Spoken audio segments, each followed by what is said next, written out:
Good morning, नमस्कार। मैं हूं साक्षी केसरी। आज का अखबार लेकर के हाजिर हूं। हर रोज की तरह हम न्यूज़पेपर की सुर्खियों के बारे में चर्चा करेंगे। कौन कौन सी खबरें प्रमुखता से समाचार पत्रों में शामिल किए गए हैं, उस पर बातचीत करेंगे। और शुरुआत करते हैं सबसे पहले उत्तराखंड की उस खबर से जिसका इंतजार काफ़ी समय से किया जा रहा था। चारधाम यात्रा की शुरुआत हो चुकी है। हालांकि 3 मई को इसकी शुरुआत हुई और कल 8 मई को बद्रीनाथ के कपाट भी खोल दिए गए। बता दें आपको कि सुबह 6:15 पर बद्रीनाथ के कपाट श्रद्धालुओं के लिए खोले गए और हजारों की संख्या में श्रद्धालु दर्शन करने के लिए पहुंचे हुए हैं। 15,000 श्रद्धालु इस मौके पर बद्रीनाथ धाम इस बार पहुंचे हुए हैं क्योंकि 2 साल के बाद अब चारधाम यात्रा की शुरुआत हुई है। तो 2 सालों के बाद में लोगों में उत्साह भी नजर आ रहा है क्योंकि अब वो सीधे बाबा के धाम पर पहुंच रहे हैं, दर्शन कर रहे हैं। श्रद्धालुओं में उत्साह भी देखी जा रही है। तो वहीं शासन और प्रशासन की तरफ से पूरी तैयारी भी की गई है, पूरी मुस्तैदी भी की गई है। चारों धाम की यात्रा विधिवत शुरू हो गई है और व्यवस्थाएं वहां पर लोगों को मिल रही है, जिससे लोग खासा खुश नज़र आ रहे हैं। चाहे वो उनके ठहरने को लेकर के हो, पानी को लेकर के हो, दवाइयों को लेकर के हो, हर तरह की सुविधा इस बार प्रशासन की तरफ से दी गई है। वहीं आपको बता दें कि उत्तर प्रदेश के मुख्यमंत्री योगी आदित्यनाथ बुंदेलखंड के 2 दिवसीय दौरे पर थे और इस दौरे के दौरान उन्होंने बुंदेलखंड वासियों को ये आश्वासन दिया है कि जो भी समस्याएं हैं उनकी उस पर काम किया जाएगा। और जो मुख्य समस्या है पीने के पानी को लेकर के, पेयजल की जो समस्या है लोगों की, उसको दूर करने के लिए मुख्यमंत्री योगी आदित्यनाथ ने ये कहा कि झांसी और ललितपुर में जल जीवन मिशन के तहत पाइप पेयजल योजना के निरीक्षण के दौरान मुख्यमंत्री ने कहा कि बुंदेलखंड की सबसे बड़ी समस्या पानी की समस्या को अब वो दूर हो जाएगी और दिसंबर तक हर घर में पानी पहुंचाया जाएगा। साथ ही उन्होंने किसानों से भी ये कहा कि सिंचाई के लिए भी उनको पानी मिलेगी और साथ में डिफेंस कॉरिडोर बनने की भी बात उन्होंने कही। यानी एक तरफ सिंचाई की पानी मिलने से खेत लहराएंगे तो वहीं दूसरी ओर बुंदेलखंड के युवा तोप और बंदूकों से देश की रक्षा करेंगे।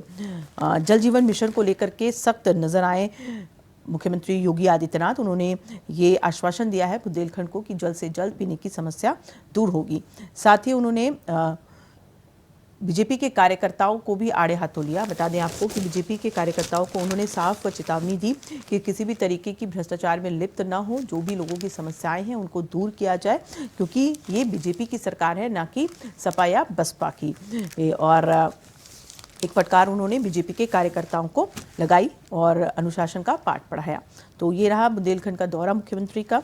आगे बढ़ते हैं। आपको बता दें कि वाराणसी की ये खबर जो कि लगातार सुर्खियों में छाई हुई है, इस खबर पर एक अपडेट आया हुआ है। ये आपको बता देते हैं कि एक नया मोड़ आ गया है।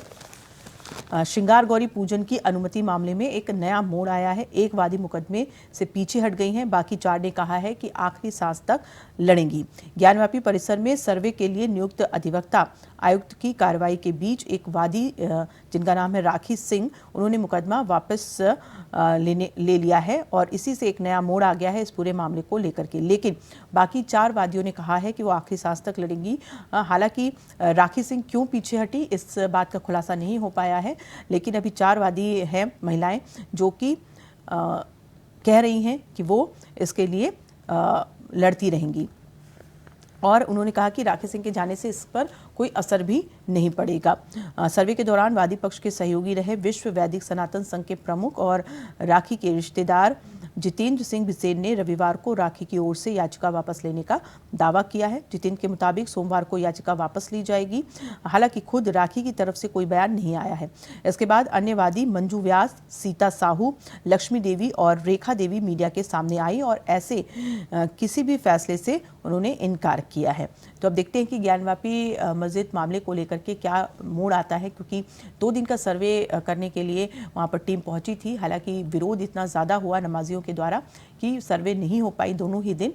लेकिन अब देखना होगा कि आगे जब इस पर आज सुनवाई होना है, चूँकि 9 मई की तारीख दी गई थी अदालत की तरफ से और आज एक बार फिर से सुनवाई होगी, तो देखना होगा कि इस पूरे मामले में क्या कुछ निकल के सामने आता है।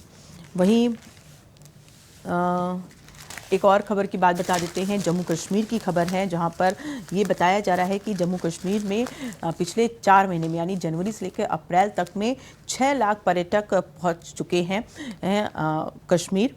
और इस वजह से सैलानियों की चहलकदमी रिकॉर्ड स्तर पर पहुंच गई है। साल के शुरुआती महीने जनवरी से के अप्रैल तक में 6 लाख पर्यटक पहुंचे हुए हैं। और जिस तरीके से लोग वहां पर पहुंच रहे हैं कश्मीर में वहां पर घूमने के लिए, ऐसे में पर्यटन की दृष्टि से इसको बताया जा रहा है कि रिकॉर्ड टूट रहा है। और अगर ऐसा ही चलता रहा तो पूरे साल का भी रिकॉर्ड टूटेगा, क्योंकि 2011 में 13 लाख पर्यटक पहुंचे थे कश्मीर। और इस बार ऐसा लग रहा है कि ये रिकॉर्ड भी टूट जाएगा।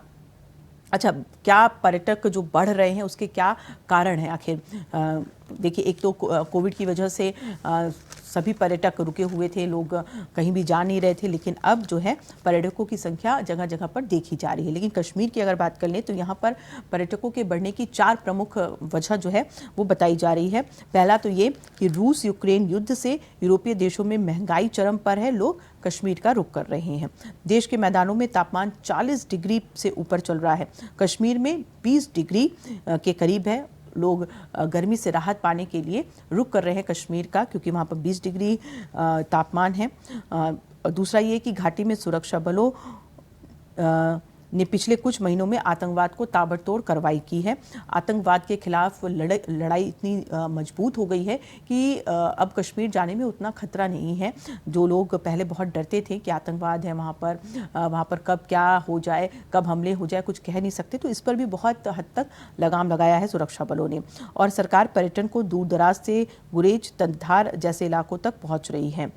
पर्यटन की दृष्टि से भी कश्मीर में और जो है भव्य तरीके से तैयारी की जा रही है सरकार की तरफ से, ताकि लोग आए और पर्यटन को बढ़ावा मिल सके, लोग कश्मीर की खूबसूरती को देख सके। जो कश्मीर कहा जाता है कि भारत का स्वर्ग है, ऐसी जगह पर लोग आए, भ्रमण करें। इससे देखिए रोजगार भी बढ़ता है, लोग भी रूबरू होते हैं कि कश्मीर में क्या कुछ चल रहा है, कश्मीर में कितनी खूबसूरती है और कश्मीर को क्यों धरती का स्वर्ग कहा जाता है।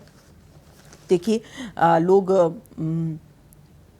जो है पहुंच रहे हैं कश्मीर। सैलानी जो है अब पीओके के गांव को भी देख सकेंगे जहां कभी गोलियां बरसती थी। तो यानी बार बार ये कहा जाता है कि सरकार ने जब से धारा 370 हटाया है तब से लेकर के कश्मीर की तस्वीर धीरे धीरे बदल रही है और कश्मीर को लोग अब दूसरी नज़र से देखने लगे हैं। जहां पहले कश्मीर का नाम सुनते ही दहशत जैसा महसूस होता था कि वो जो जगह है वहाँ तो दहशत ही दहशत है, लेकिन अब जो है तस्वीर अब धीरे धीरे बदलती जा रही है।